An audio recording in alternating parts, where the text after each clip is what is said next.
to add the intro screen, what we want to do is take a look on backdrops here and take a look at the backdrops. We could see we have the intro screen, the map, we have the outro, which says player 1 wins, and the outro player 2 wins. What we want is, if the green flag is clicked, for it to start on the intro screen. So we're going to go over here to code and get the green flag clicked, which is under events, and we're going to go to looks and say switch backdrop to intro.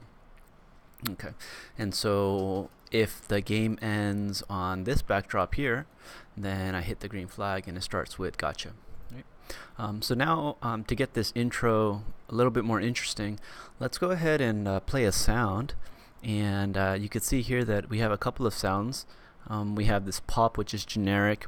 We have play, which is the background music for when the game is playing.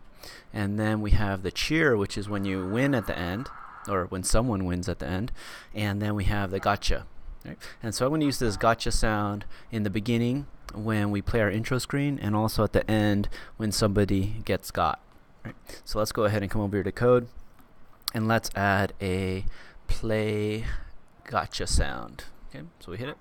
Alright, so it says gotcha, but it's a little too fast, right? It's like plays right when the green flag is pressed. So let's go over to events and let's add a wait in here right before the play of the sound, and let's add one after. And so let's do 1 second, 2 seconds. Right. So now we get a little bit of a lag, which is good. And then one more thing that we want to add to the intro screen is for it to fade out and fade in. Right? So the way we're going to do that is we're going to use, under looks, the swirl effect. So if you look here, we say change effect by, and we're going to use swirl. I'm going to use the number 15, and of course you can use, play around with the numbers and see what looks good. And the trick here is that we want to repeat that swirl effect by a certain number. So I want to put here 50. Okay, and then we want it to come back to being normal. So we're going to do the exact same thing, which means I'm going to click here and duplicate. And if you're on a Mac, you could press Control and click, and it'll bring this menu up.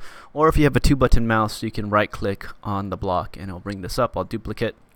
But this time, I'm going to take it down to -15 on every iteration of this repeat 50. Okay, so let's go ahead and see how that looks.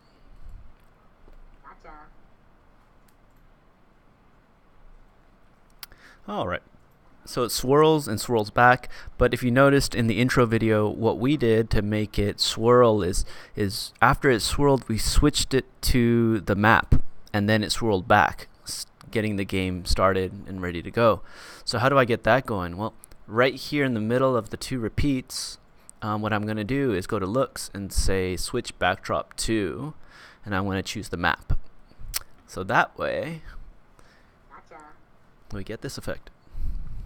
Map switches, and then it swirls back into place, and we are ready. So this is the intro screen.